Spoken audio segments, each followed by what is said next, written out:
over the past 25 years of messing around with these old Mercedes-Benzes, I've collected a lot of parts. These are mostly parts from the 60s, 70s, and 1980s. And I have to admit, there were times when I really kind of wanted to throw this stuff away. I said, why am I collecting all this junk? Particularly like these old Hirschmann antennas. I had boxes of these. Some of them were stuck, corroded, rusty, but you know, I kind of hung on to them. Same with old radios. You should see how many old radios I have. And then I've got these VCV valves. I never threw one of these away, although, you know, most of them don't work. And any of you diesel owners, turbo diesel owners, you know, of the 1980s, you know that this thing right here is critical to getting your transmission to shift properly. And they don't make them anymore. And they're really funky. I call them vacuum tricksters. I got lots of vacuum tricksters, okay? I got piles of them all over the place. And there were times when I almost took the box and heaved it into the garbage. The same with these electric motors here. Look at these. These little teeny electric water pumps. You know what these are for. And once again, quality Bosch ones are no longer made. And then we're looking over here at, oh yeah, look at these little thingies right here. I know people send me emails, say, one guy says, hey, this little fuel thingy on top of the injection pump, what does that do? And some of you probably know what these are. And particularly you 123 owners, these are not made anymore either. And so as I was thinking what I was going to do in my twilight years, you know, I've kind of backed off restoring old cars, as you know. I keep saying that's the last one. And you know, maybe that 6.9 really is the last one, but I got to be careful about promising anybody, all right? But I decided to go ahead and go after a bunch of these things and fix them and offer them to you next generation of Mercedes enthusiasts, because you know, NLA means no longer available. So I just want to take a few minutes, kind of show you each one of these things, kind of explain what I've been doing and explain what I'm going to be able to offer you on my website. And I was really excited, you know, I spent last month rebuilding more of these Hirschmann antennas. Now I really know a lot about Hirschmann antennas. And 2 days ago, I pulled out my boxes of old VCV valves, and I said, I got to learn how to fix these. I got to learn how to rebuild them. You know, taking them apart, cutting them apart, trying to figure out how they work, what goes wrong with them. Pretty excited yesterday. We actually rebuilt 8 of these. That was really something because they're not all rebuildable. So I just want to show you up close each one of these items. And then I'm going to talk about some new solutions. In fact, we really have a real cool solution coming up for this part right here. Let's start by talking about these VCVs, since I'm so proud of the fact that we figured out how to rebuild these. This is called the vacuum control valve. It controls the amount of vacuum going to the transmission vacuum modulator, which will regulate the smoothness or the harshness of your shifts. So if you have an old diesel automatic that's jerking and clanging and banging, or it's flaring and you think it's slipping, this could be the culprit. This is the only problem. But because these are no longer made, it makes it very difficult to troubleshoot your system if you don't know whether or not you have a good VCV valve. And I've done some videos in the past on how to test them, but I've never gotten into rebuilding them. And there's something really unique that goes on inside of these. I'm not going to explain it in this video, but as you start taking these apart, you can begin to see that there's wear that's created due to vibration. That's vibration wear there that broke that seal inside the VCV valve.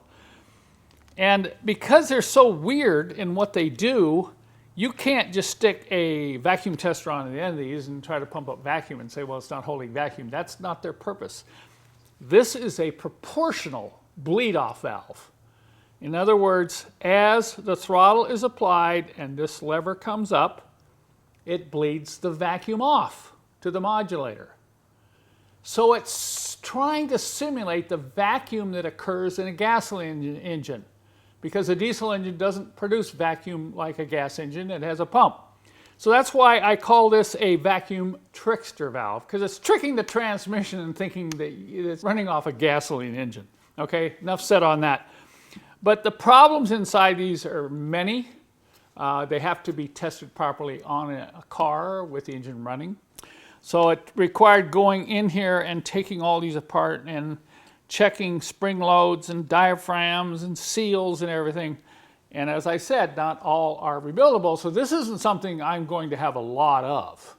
I may only end up with a dozen of these from my stock of over 20. So if you need a VCV valve, you might want to check this out on my website. And then I want to talk about the antennas. I've talked about these Hirschmann antennas before. This was our second phase. You can see here we still had boxes of them. You start opening these up and they're all corroded inside. But we were able to take some pieces from some and add to others, because as time goes by, these original Hirschmann antennas are becoming more and more valuable. And now I have another 8 antennas to offer, along with all the hardware, both the fender hardware and the mounting hardware here.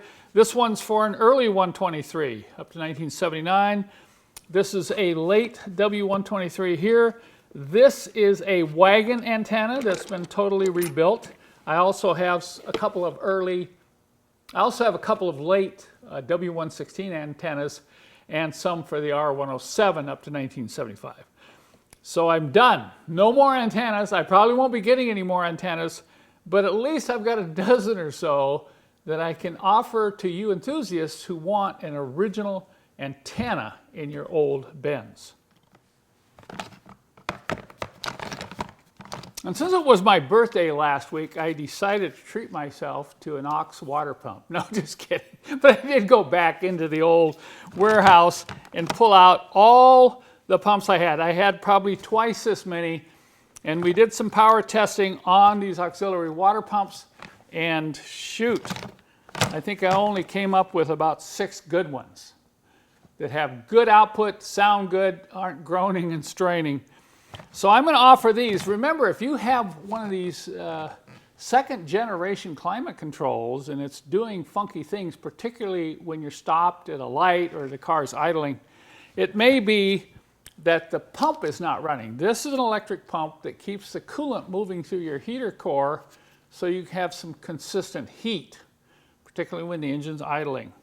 So if you're having funky issues with your climate control, your heater, it may be that your pump is not running. And remember, when the pump's not running, it provides restriction to the flow of coolant through your heater core. And you're looking right in front here, and you probably know what these are. This is a glider type cruise control actuator that is on the engine, and of course you have a rod that goes from here to your throttle linkage that sets your cruise control. These things get kind of weird too, particularly because they get old and they get corroded inside and bad contacts. We're in the process of pulling them apart and refurbishing them so they'll work properly. We do have a good source of cruise control amplifiers. So if you're having cruise control issues, I've said it's probably 60–70% of it is your amplifier that's under the dash above your brake pedal. The other 25–30% of your problems could be related to this cruise control actuator. And one of the things we're going to be doing this next week, is we're setting up a test bench with some switches and some wiring so we can just plug these in and test these on the bench. Back here I pulled out all the old potentiometers for the dash lights.